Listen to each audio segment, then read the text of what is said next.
todos. Vamos a la última parte de la primera carta de Pedro. El título del sermón de hoy es El Dios de toda gracia. Y aquí tenemos los últimos consejos. Estamos en 1 Pedro 5 y tenemos los últimos consejos que nos da el Espíritu Santo a través del apóstol.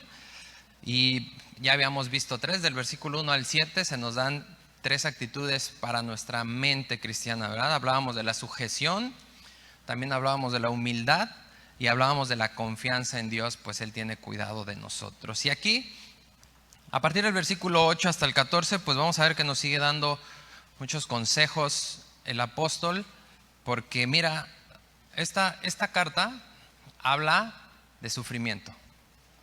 Y Filipenses 1:29 está escrito que se nos concedió tanto el creer como el padecer. Es una verdad. Tú y yo no nos vamos a librar del sufrimiento, ¿vale? Pero si alguien vivió todo lo que está escrito en esta carta, si alguien conoce bien todos estos consejos que nos está dando, es Pedro. Es Pedro el que conoce todo esto. Él lo vivió y lo vivió de formas sumamente fuertes. Y vamos a ir conociendo un poquito más de esto para saber de qué se trata. Acompáñame aquí a 1 Pedro 5, versículo 8. Dice así: sean sobrios y velen, porque su adversario el diablo, como león rugiente, anda alrededor buscando a quien devorar, al cual resistan firmes en la fe, sabiendo que los mismos padecimientos se van cumpliendo en sus hermanos en todo el mundo. Mas el Dios de toda gracia, que los llamó a su gloria eterna en Jesucristo, después que hayan padecido un poco de tiempo, Él mismo los perfeccione, afirme, fortalezca y establezca. A Él sea la gloria y el imperio por los siglos de los siglos. Amén. Por conducto de Silvano, a quien tengo por hermano fiel, les he escrito brevemente, amonestándolos y testificando que esta es la verdadera gracia de Dios en la cual están la iglesia que está en Babilonia, elegida juntamente con ustedes, y Marcos, mi hijo, los saludan. Salúdense unos a otros con ósculo de amor. Paz sea con todos ustedes, los que están en Jesucristo. Amén. Con esto cierra el apóstol Pedro. Y lo primero que nos dice es un imperativo más. Nos llama a obediencia nuevamente el apóstol y dice: sean sobrios. Sean sobrios. Hace referencia a la siguiente actitud que tú y yo debemos tener en nuestra mente, que es el dominio propio. Esta palabra, esta frase sean sobrios en griego es nefo, con ph, nefo, así suena. Y significa tener la cabeza despejada, no estar ebrio, y también significa ser discreto.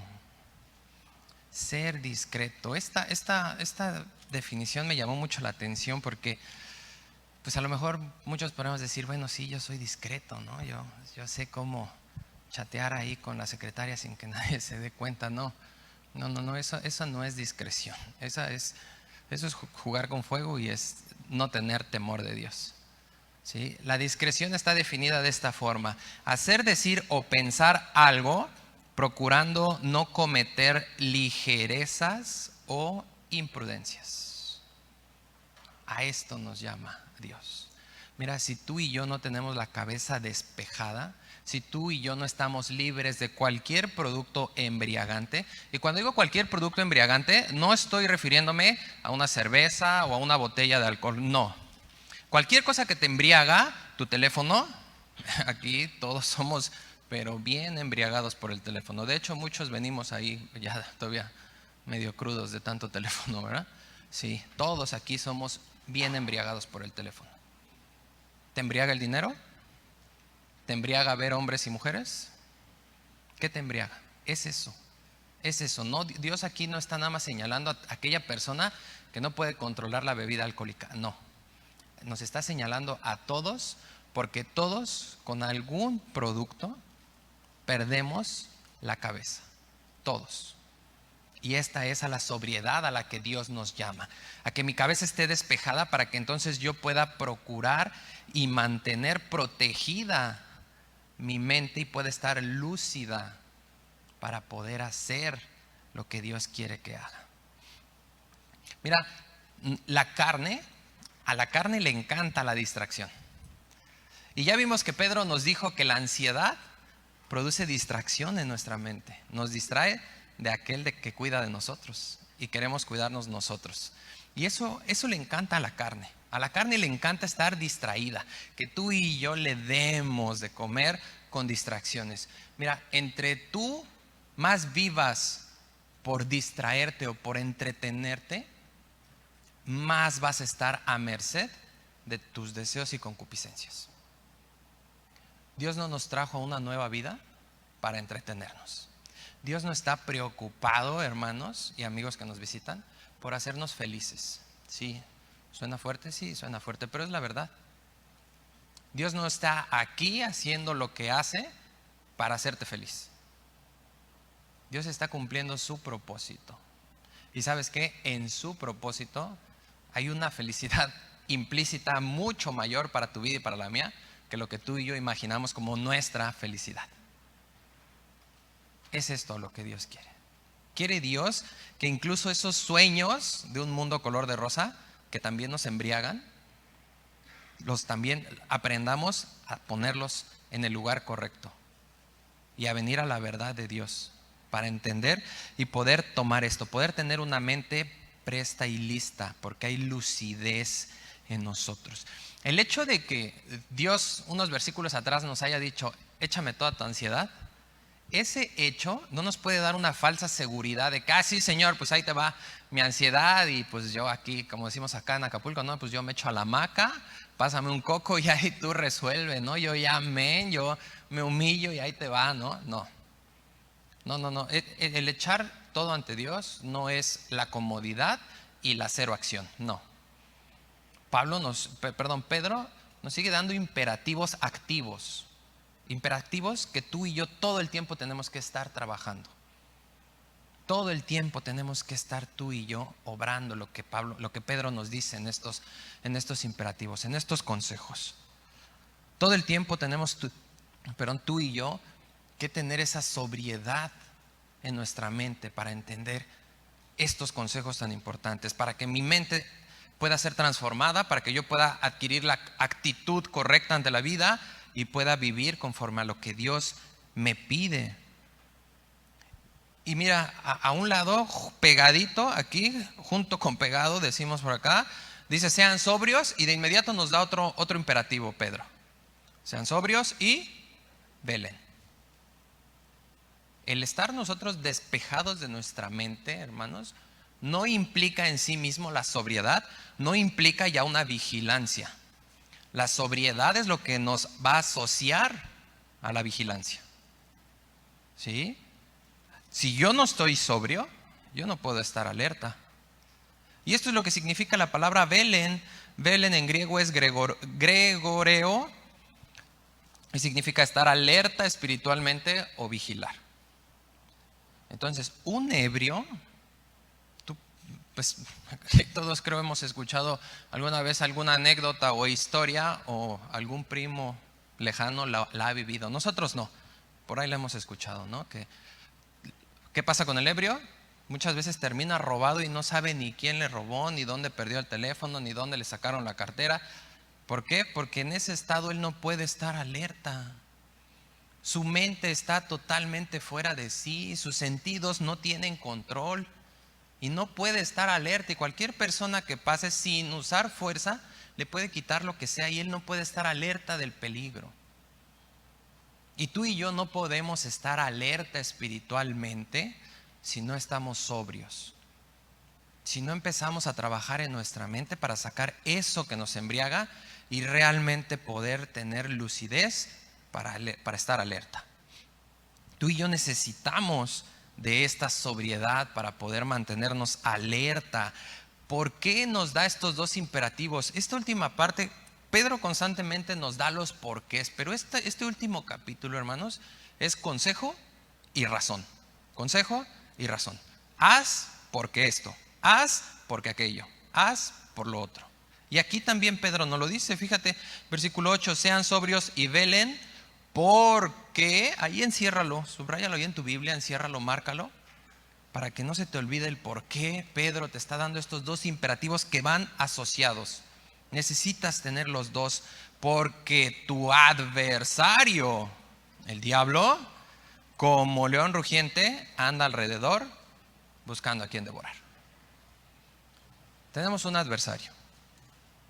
Tú y yo no estamos en esta tierra de vacaciones. ¿Somos peregrinos? Sí. ¿No pertenecemos a esta tierra? Sí. Pero no estamos vacacionando, no venimos a turistear espiritualmente. Estamos dentro del territorio enemigo. Mira, si fuéramos ucranianos, no podríamos ir a Rusia con nuestros lentes y nuestras bermudas a tomar fotos, no. O sea, llevaríamos un rifle a ver a quién le disparamos, ¿no? Y acá nosotros, ¿por qué si vamos así? Como si fuéramos a la playa. Ya soy cristiano, amén, Señor, sí, no, pues sí, tráete las cocos, vamos allá a solearnos. Y aquí dice que hay un león rugiente buscando devorarte. Todo el tiempo Satanás anda alrededor y es una realidad que tú y yo no podemos tener como indiferencia. No es un cuento de hadas el diablo, hermanos y amigos que nos visitan. No es una fábula, es verdadero. Es real. Pero ¿sabes qué? A Satanás le encanta que tú tengas esa indiferencia y que creas que, es que Carlos ya se viajó. No, no me viajé. Esto es verdad. Esto es verdad. Y ahí está rondando todo el tiempo. ¿Sabes cuánto tiempo te ronda Satanás a ti y a mí? 168 horas a la semana. Ese es el tiempo que nos está rondando. ¿Sabes cuántas horas tiene la semana? 168 horas. ¿Cuántas horas tú le dedicas a Dios para poder ser sobrio? ¿Cuántos minutos le dedicas a Dios? ¿Y tú crees que con eso vas a resistir 168 horas de acechanza? Y de verdad, esto todo el tiempo lo está haciendo Satanás. Mira, acompáñame a Job. Job 1:7. Y a esto es a lo que se dedica Satanás, hermanos. Es su trabajo, es lo que no cesa de hacer. Y en Job 1:7 lo podemos ver. Fíjate lo que dice aquí. Y dijo Jehová a Satanás, ¿de dónde vienes? Respondiendo Satanás a Jehová, dijo, ¿de qué? De rodear la tierra y andar por ella. Eso es lo que está haciendo todo el tiempo Satanás. Todo el tiempo. ¿Por qué? Pues porque es el príncipe de este mundo. Es el gobernador de los demonios. Y aquí, este planeta donde tú y yo estamos parados, es su dominio. Y como todo león, anda rodeando su territorio. Como cualquier león. Y todo el tiempo está haciendo esto. Todo el tiempo busca activamente cómo atacarte. Porque esa palabra adversario en el griego original significa que es un oponente hostil, pero que también es un oponente legal. Sí, es un oponente hostil, Satanás, hermanos, pero también es un oponente legal. Es hostil porque todo el tiempo nos está bombardeando y está apelando a que nuestras concupiscencias y nuestros deseos se activen. Y es un oponente legal porque en cuanto viene ese ataque y tú caes, ¿con quién va? Con el juez. ¿Ya viste? ¿Ya viste el que dice ser tu hijo? ¿Ya viste el que dice ser cristiano? El que dice que todos los domingos ahí está, el que diezma. Ahí está, mira. Todo el tiempo está haciendo esto, Satanás. Todo el tiempo lo va a hacer. Y además de que se nos deja ver que es un adversario, dice que es un león rugiente. La palabra de Dios lo presenta como un león rugiente. Esta es una alusión a un león hambriento. Y muchos hemos repetido este versículo, ¿verdad? Que tenemos allá león rugiente, león. Pero ¿alguna vez te has preguntado qué es lo que come el león? Porque sí está como león rugiente ahí, pero ¿qué es lo que come? ¿Tu carne? Pues yo no veo a nadie con mordidas aquí. Todos están completos. La carne definitivamente no es. No viene a comer tus huesos, no viene a comer tus músculos, no viene a comer Nada de eso. ¿Quieres saber qué es lo que está comiendo Satanás? Ahí mismo en Job, vamos a leer en el capítulo 1 el versículo 11 y del capítulo 2 el versículo 5. Vamos a Job 1:11. Fíjate lo que dice aquí. Siguiendo este diálogo, Satanás con Jehová, después de que le dice que está rondando la tierra y Dios le dice, te voy a dar un poquito de contexto, Dios le dice, no has considerado a Job, ¿verdad? Mi siervo. Y entonces Satanás le da esta respuesta en el versículo 11. Extiende ahora tu mano y toca todo lo que tiene y verás si no blasfema contra ti en tu misma presencia. Y Satanás ataca como león rugiente. Y después en el capítulo 2, versículo 5, fíjate otra vez a lo que apela Satanás. Versículo 5 de capítulo 2 de Job. Pero extiende ahora tu mano y toca su hueso y su carne y verás si no blasfema contra ti en tu misma presencia. ¿Qué es lo que está devorando ese león? ¿Qué es lo que quiere comerse de Job? Su fe. ¿Qué es lo que come el león? Tu fe y mi fe. Eso es lo que está buscando. Por eso es que le dice, quítale todo y a ver si es cierto que sigue teniendo fe en ti. Toca su cuerpo y a ver si sigue teniendo fe en ti.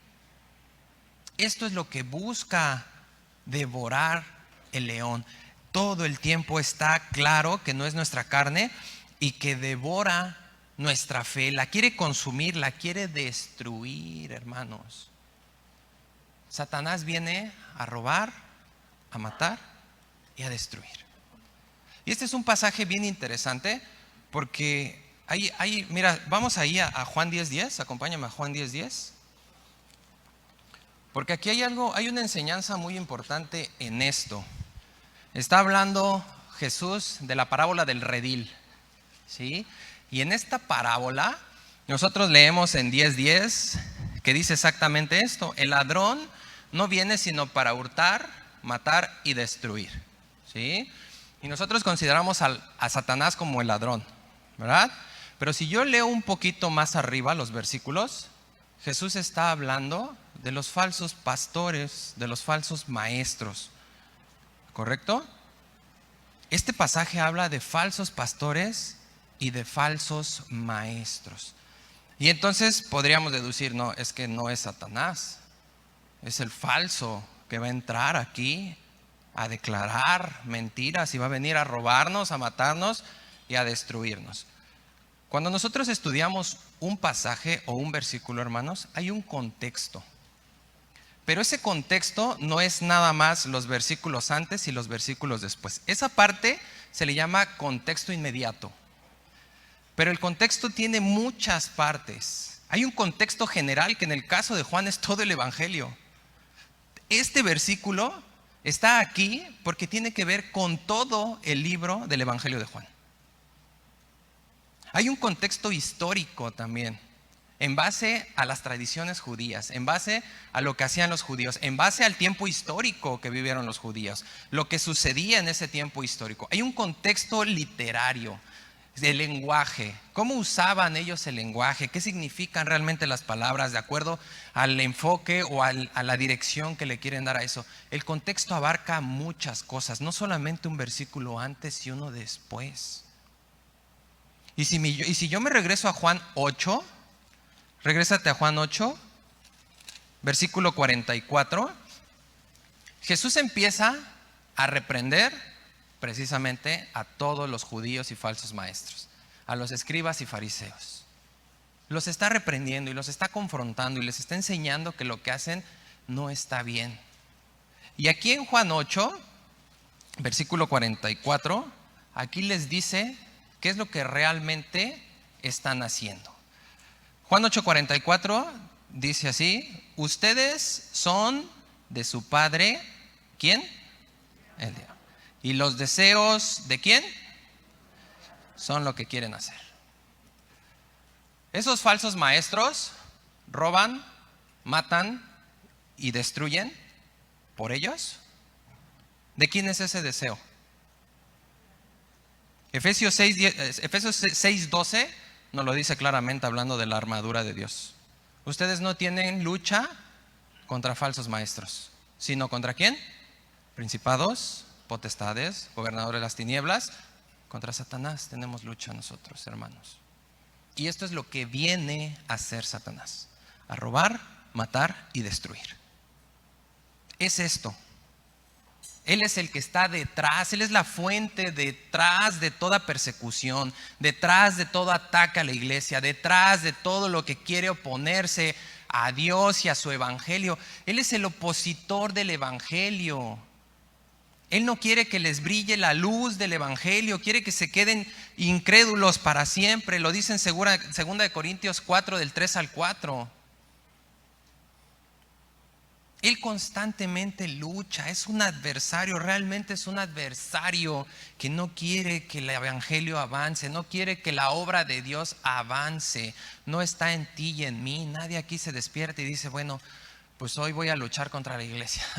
Nadie tiene eso en su mente. Así como tampoco nadie tiene, bueno, pues hoy ya me decidí a amar a Dios. No, tampoco.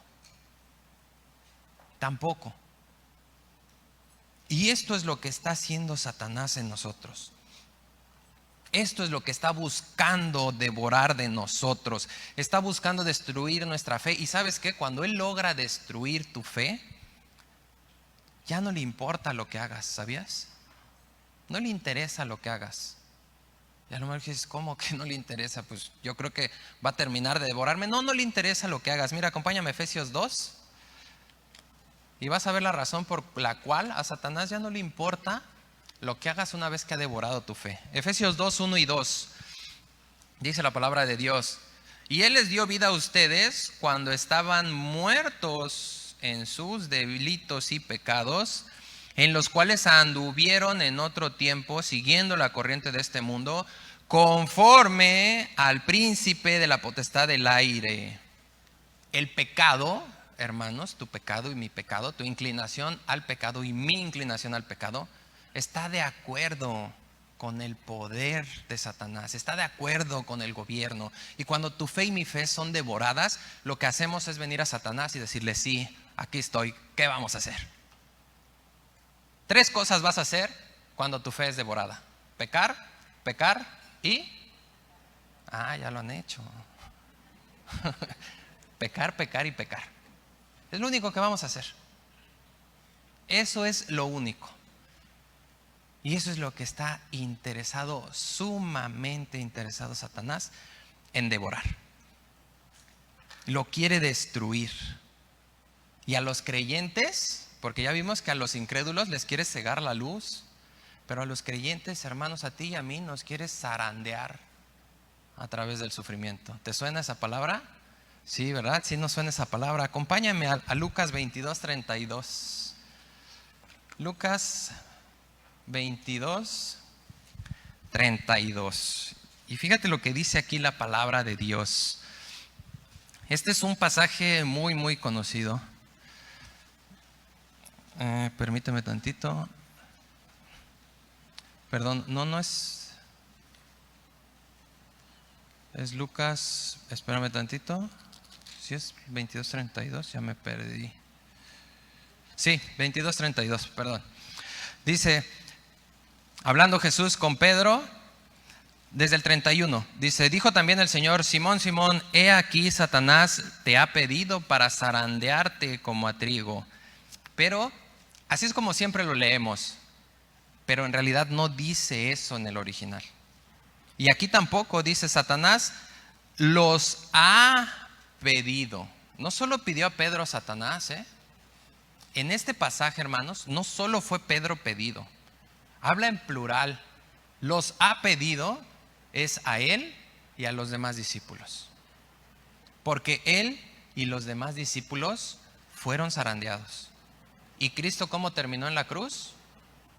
Solo. Aquí Satanás pidió a Pedro y a los demás.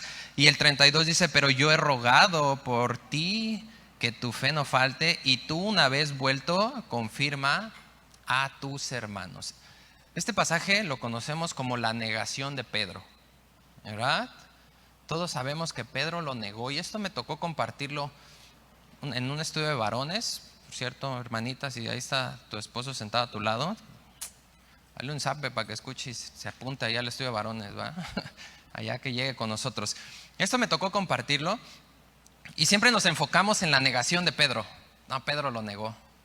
Sí, Pedro lo negó 3 veces, le dijo, ¿verdad? No te conozco. Pero la parte más importante de esta negación la vamos a ver en el versículo 32. Pero te voy a explicar primero a qué se refiere con zarandear. Zarandear el trigo era agarrar racimos de trigo, ¿sí? Agarraban así el bonche de trigo, y en esa época, en esa época los judíos tomaban el trigo contra una piedra y lo estrellaban. Y estrellaban el trigo y lo sacudían contra la piedra, y ¿qué era lo que salía? La semilla buena. ¿Y qué era lo que quedaba? Pues todo lo que no servía del trigo, toda la vara que iba para la basura. Con eso ellos se quedaban. En la actualidad, nosotros, ¿de qué forma hacemos algo parecido? Con el colador. Sí conocemos todos el colador, ¿verdad? Tú te haces un batido ahí súper dietético, tu jugo verde, ¿sí? Y algunos se lo echan así como, va, sí, vámonos, ¿no? De una vez. Pero hay otros que no quieren como la cascarita, ¿verdad? O lo que queda de la fruta. Entonces lo echan en el colador. ¿Y qué es lo que sale? El líquido nada más que tú quieres, ¿verdad? ¿Y qué es lo que se queda aquí arriba? Lo que no quieres que entre a ti, ¿verdad? Eso es lo que hace Satanás contigo y conmigo. Él nos pasa por el colador del sufrimiento para que aquí abajo salgamos tú y yo en nuestra carne. Y aquí en el colador se quede tu fe y la mía. Eso es lo que está haciendo Satanás. Exprimiendo nuestra fe. Y aquí, esto es importante porque, mira, el versículo 32 dice Jesús, yo he rogado porque tu fe no falte. Esa palabra significa falle. Pero la fe de Pedro no falló, ¿o sí falló? Sí falló, ¿no? Y no una vez. ¿Cuántas veces falló? 3 veces. Entonces, ¿se contradice Jesús en esto? Mis hermanos, no se contradice. Este pasaje debería ser conocido como la intercesión que tú y yo tenemos más segura en nuestra vida. Porque esta palabra, que no te falle la fe, ese fallar significa a una falla completa, que desaparezca totalmente. Y Pedro no falló completamente. Y no falló completamente, ¿por qué? Porque Jesús oró por él. Porque Jesús intercedió por él con el Padre. Porque aquel que es el león rugiente vino ferozmente a zarandearlo. Y de inmediato fue ferozmente ante el juez a acusarlo. Pero ¿sabes qué? Allá arriba ya había alguien que intercedía por Pedro. Abogado tenemos para con el Padre, con Cristo Jesús. Y Jesús intercedió por él. Y Jesús estaba tan seguro de que Pedro no iba a apartarse, que su fe no iba a fallar por completo, que después de que le dice, oré por ti, le da un mandamiento. No es una posibilidad. Jesús no le dijo, si llegas a regresar, no. Jesús le dio un mandamiento. Cuando regreses, ve y confirma a tus hermanos. Ve y confírmalos. Eso es tu tarea, Pedro. Después de que seas zarandeado, vas a regresar, porque ya oré por ti. Y vas a seguir trabajando. Es esto lo que hace Cristo por ti y por mí, cuando tú y yo somos sobrios y vigilamos. Porque cuando no vigilamos, nos agarran como agarraron a Pedro. Como agarraron a Pedro nos agarran. Porque ¿qué pasó después de esto que platica Pedro? Jesús va a Getsemaní, a un momento durísimo para prepararse para ir a la cruz. ¿Y Pedro estuvo sobrio y vigilante ahí en Getsemaní? No, Pedro se estaba durmiendo. Pedro se estaba durmiendo, Pedro se embriagó, Pedro no vigiló. ¿Y qué sucedió con Pedro? Pedro fue víctima del león. Pedro fue víctima del león por un momento. Por un momento que Dios estableció y que Dios permitió, igual que con Job. Igual que con Job, esto fue lo que pasó con Pedro. ¿Y sabes qué pasa? Que esto por lo general siempre va a pasar a todos aquellos que estamos apartados de la iglesia. Porque la imagen y la figura que aquí se nos da es de un león. ¿Y el león cómo ataca? El león no ataca a la manada completa. El león no va a venir sobre todo el rebaño y a quererse comer todo el rebaño. El león lo que hace es que intimida, presiona, hostiga hasta que alguien se separa, hasta que alguien no aguanta esa presión, hasta que alguien se queda atrás de toda la manada. ¿Y quién es ese alguien en la manada? Hablando literalmente de los leones cuando cazan. Cuando caza un león, siempre se queda atrás de la manada a la cual están persiguiendo el débil, el enfermo, el desanimado, el que está herido. Y así estamos tú y yo cuando no usamos la iglesia local. Y la mayor parte del tiempo, hermanos, no usamos la iglesia local. Y usar la iglesia no es estar aquí los domingos sentados. Usar la iglesia es entender que tú y yo somos un solo cuerpo. Y que tú y yo tenemos que edificarnos unos a los otros. Que el crecimiento y la edificación y la perseverancia en Dios en mi vida depende de qué tanto estoy pegado a ti. ¿Qué tanto vengo y confieso contigo mis pecados? ¿Qué tanto vengo y busco el consejo, la dirección? ¿Qué tanto vengo y me someto a la instrucción de mis autoridades? Pero ¿sabes qué? Cada quien está en su mundo. Yo vengo los domingos, ¿cómo estás? Todo bien, gracias a Dios. Amén. Y alabamos, oramos y ya nos vamos y ya somos parte de la iglesia. No, eso no nos hace parte de la iglesia. Eso nos hace presas para el león. Y por eso es que batallamos tanto, hermanos. Por eso es que vino la pandemia, el rebaño se separó y allá afuera muchos fueron devorados por el león. Es esto a lo que Dios nos llama, a la sobriedad y a unirnos, a estar realmente en función de la iglesia. Una parte muy importante de nuestra vida espiritual, hermanos, es buscar la consejería. La palabra de Dios lo dice en Proverbios claramente. ¿Quieres victoria? ¿La victoria en dónde está? En la multitud de consejeros. ¿Quieres una vida victoriosa en Cristo? Busca consejo. Busca consejo. Necesitamos a alguien más que esté fuera de nosotros, que vea cómo estamos de una forma neutral. Porque tú y yo todo lo vemos bien. Y ya de plano lo que sí está muy mal, pues ya decimos, bueno, sí, esto sí está mal, pero lo demás no creo que esté tan mal. Busca a alguien que te vea realmente. Pregúntale a alguien, ¿cómo me ves? ¿Cómo estoy? ¿He sido grosero contigo? ¿He sido grosera? ¿Soy atento? ¿Soy amoroso? Te demuestro que realmente pertenezco a ti, que soy un solo cuerpo y realmente me estoy esforzando para poner todo en paz porque voy a vivir una eternidad contigo. ¿O qué estoy haciendo? Y esto es lo que nos expone a este ataque y por eso es que Pedro nos llama a esto, a la sobriedad y a la vigilancia. Necesitamos tú y yo tener esto, necesitamos hacer esto. Y regresamos a Pedro, regresamos a nuestro pasaje base. Y Pedro nos da la forma de resistirlo.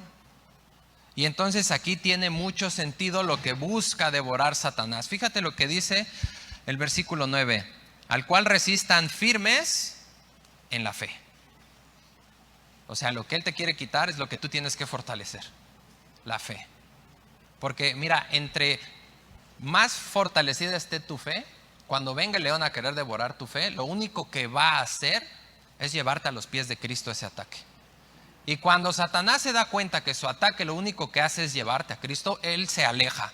Y dice Santiago, huye de ti. Y tú necesitas fortalecer la fe. ¿Pero qué conlleva fortalecer la fe, hermanos? Conlleva aplicarnos en todo lo que va a fortalecer nuestra fe. Y lo tenemos claramente en Romanos 10:17. ¿Qué dice? La fe es ¿por qué? ¿Y el oír? Necesitamos meterle a la Biblia. Necesitamos, de verdad, esta es tu vida y la mía. Aquí está todo lo que tú necesitas y lo que yo necesito. Y lo tenemos aquí libremente. Podemos transmitirlo, podemos llevarlo a todos lados libremente. Pero nosotros no queremos hacerlo. Nosotros preferimos un partido de fútbol, ir a echar el chisme con las amigas, echarme la Rosa de Guadalupe por 12ª vez. Preferimos Netflix antes que la Biblia. Y ya para dormir, ya vengo y me leo un salmo. Échate mejor el Angelito de la Guarda, es lo mismo. Es solo un ritual lo que estás haciendo. Te repito, son 168 horas a la semana que están tras de ti, tratando de devorar tu fe. ¿Y tú cómo fortaleces tu fe? Si solo hay una forma, la fe es por el oír y por el oír la palabra de Dios.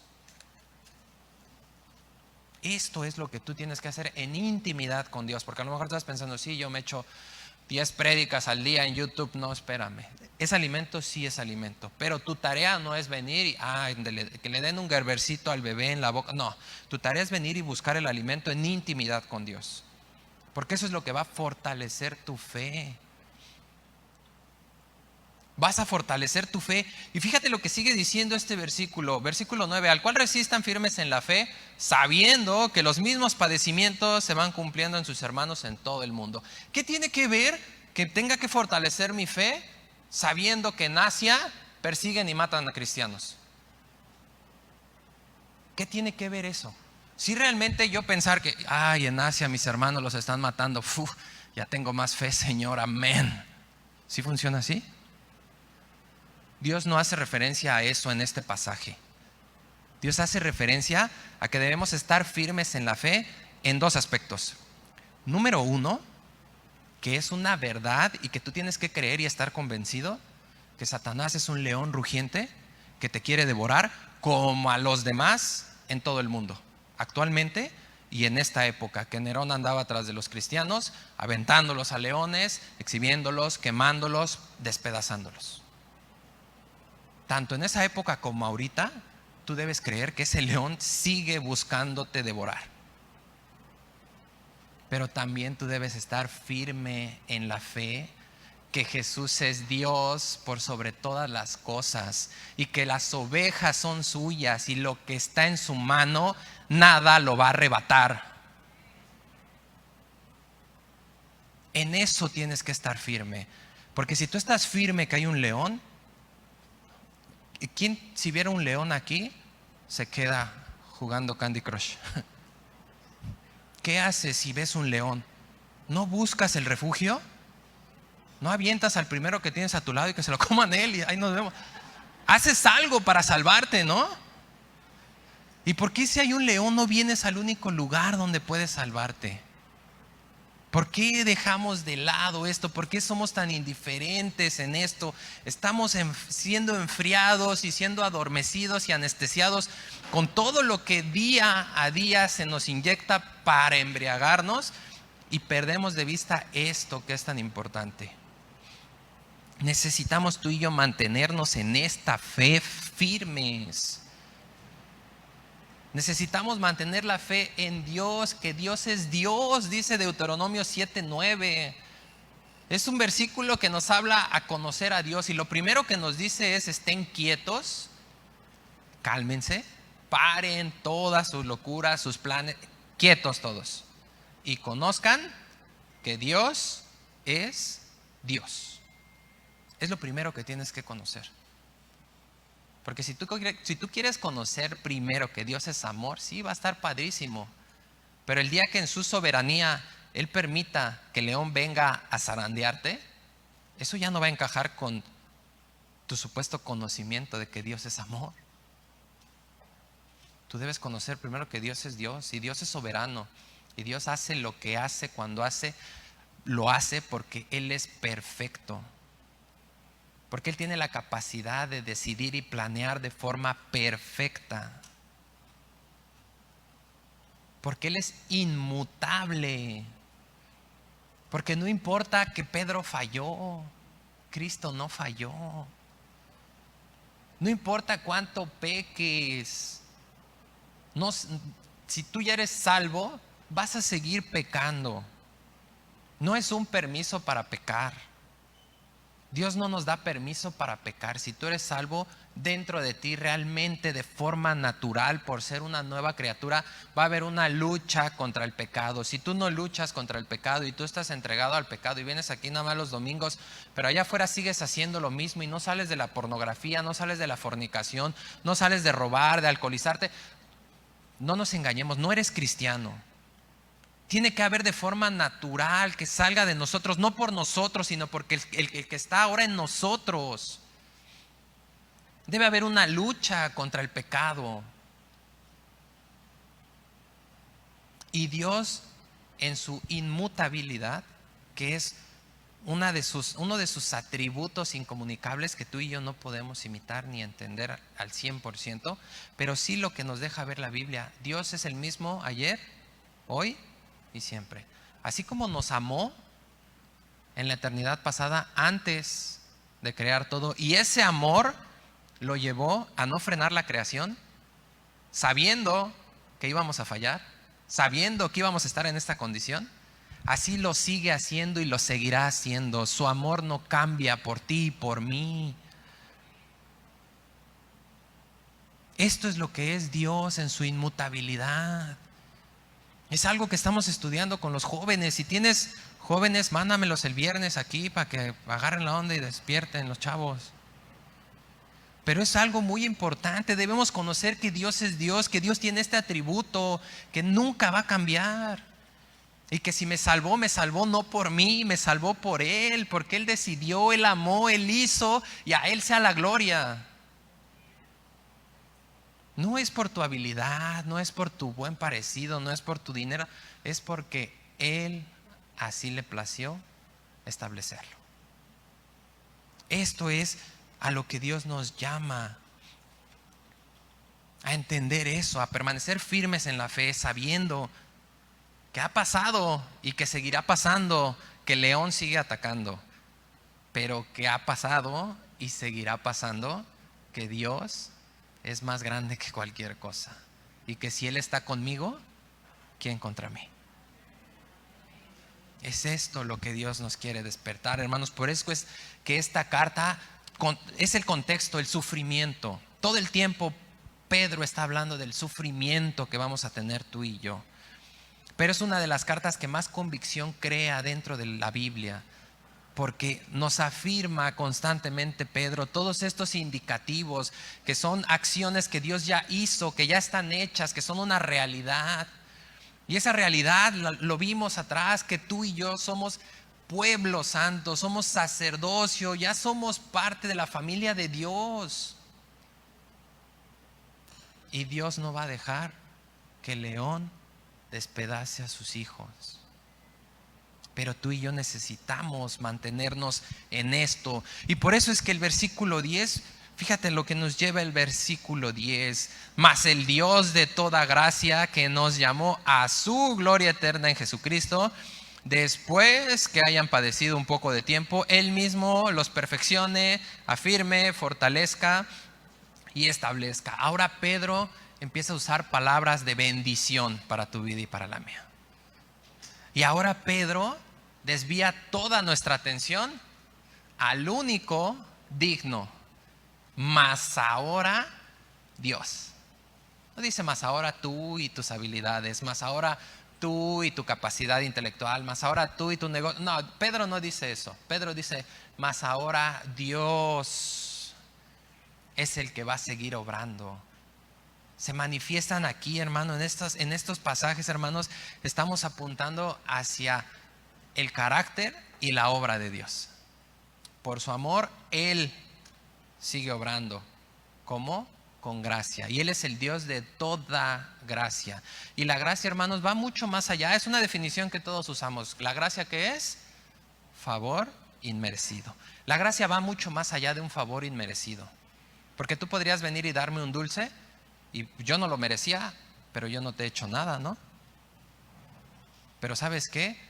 Dios nos da un favor contrario a lo que merecíamos tú y yo. Tú y yo merecíamos condenación y Él nos paga con bendición. Es más allá de algo inmerecido. Sí, no lo merecíamos, no lo merecíamos, pero había algo que sí merecíamos, que era la condenación. Y Dios no nos pagó con eso. Dios no nos dio condenación, sino bendición.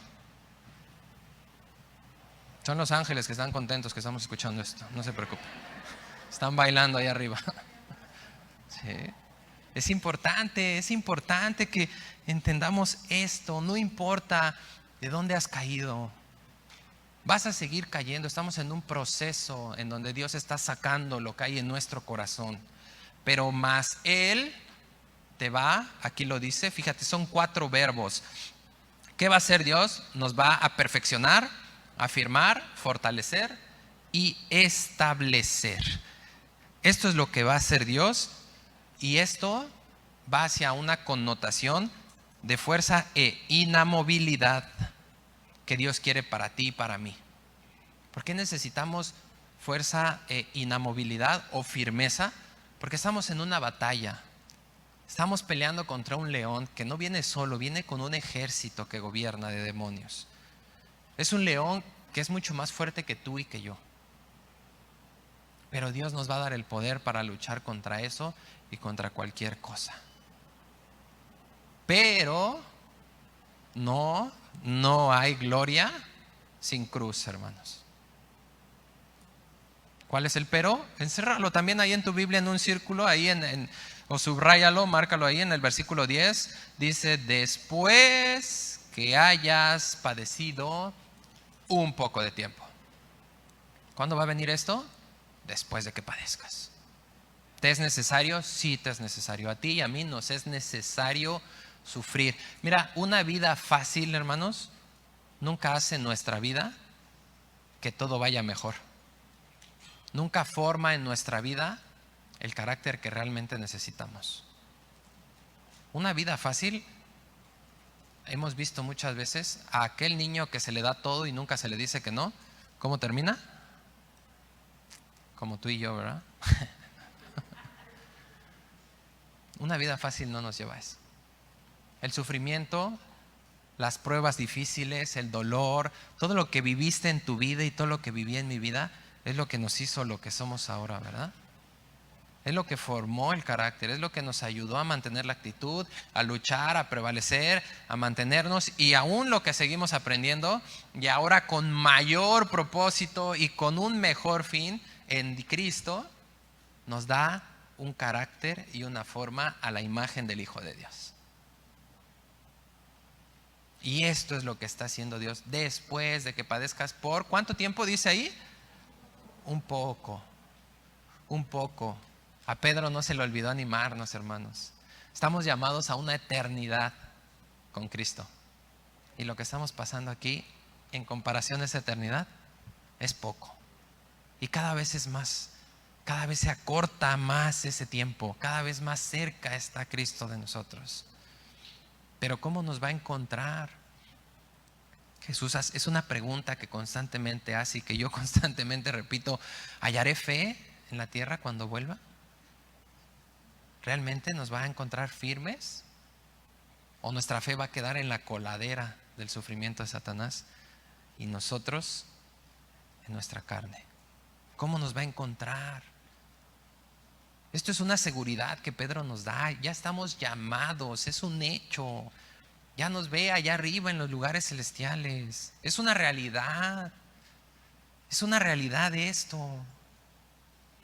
Y por eso en el versículo 11 Pedro irrumpe con una doxología corta. Fíjate lo que dice, versículo 11: a Él sea la gloria y el imperio por los siglos de los siglos. Amén.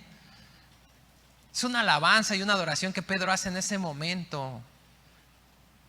Y que quiere que nosotros tengamos en nuestra mente. Debe haber constantemente adoración y alabanza a Dios por lo que hace.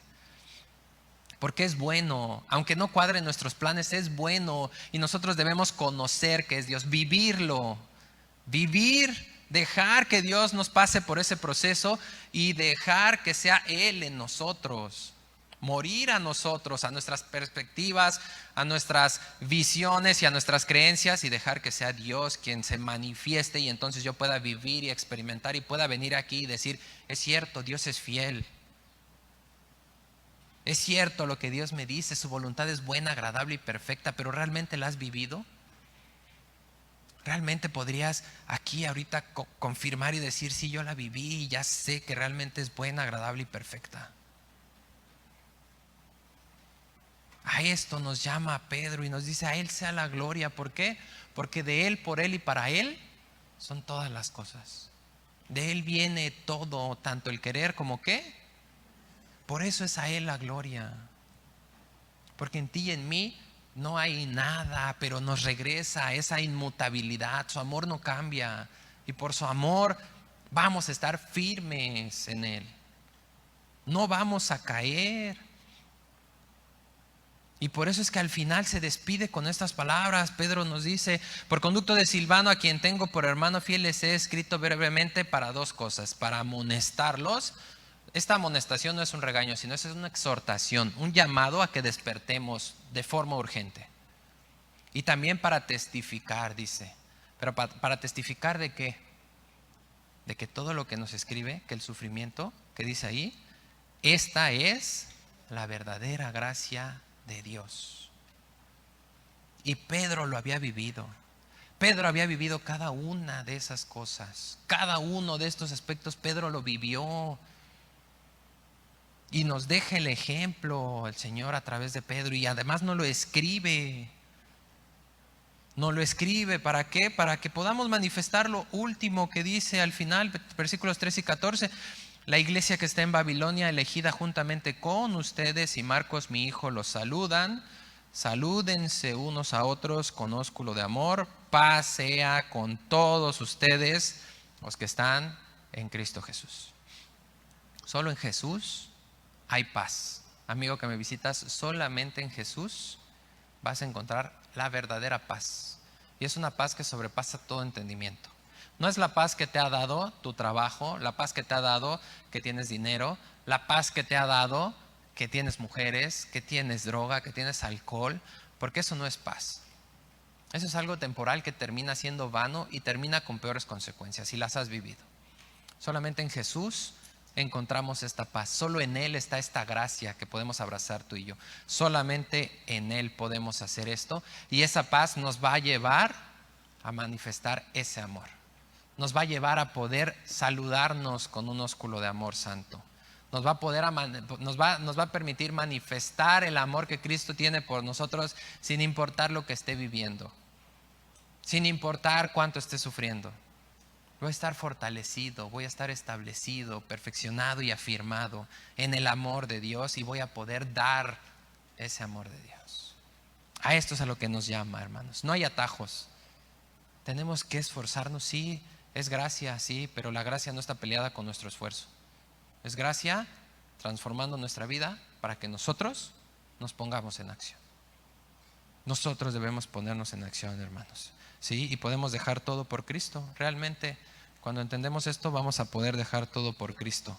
Y va a haber quien nos diga: no, tú estás loco.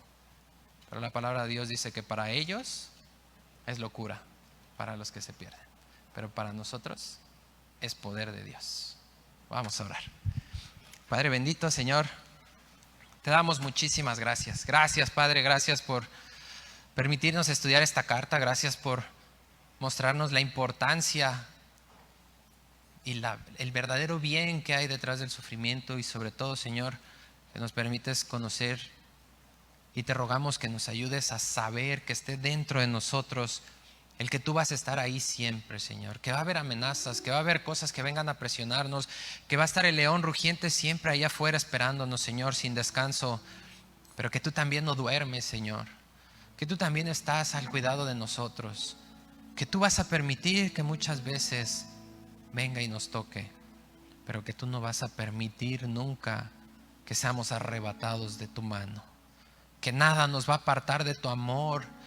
Y te suplicamos, Señor, que tú obres convicción en nuestro corazón, que tú cambies nuestra mente y que realmente hagamos a un lado todas nuestras creencias, Señor, todas nuestras ideologías, Padre, todas nuestras percepciones, y que nos abracemos de esta verdad, Señor, de la luz que realmente nos va a dejar ver lo que es verdadero, que nos abracemos a tu palabra, que nos rindamos, nos humillemos bajo tu poderosa mano, que podamos echar toda nuestra ansiedad y que tú tengas cuidado de nosotros, Señor, que podamos manifestarnos como ese pueblo escogido, que podamos ser sacerdotes y entrar todo el tiempo al lugar santísimo confiadamente para recibir ese oportuno socorro. Padre, ayúdanos como iglesia, obra en tu iglesia aquí en Acapulco, Señor, obra en cada uno de nosotros.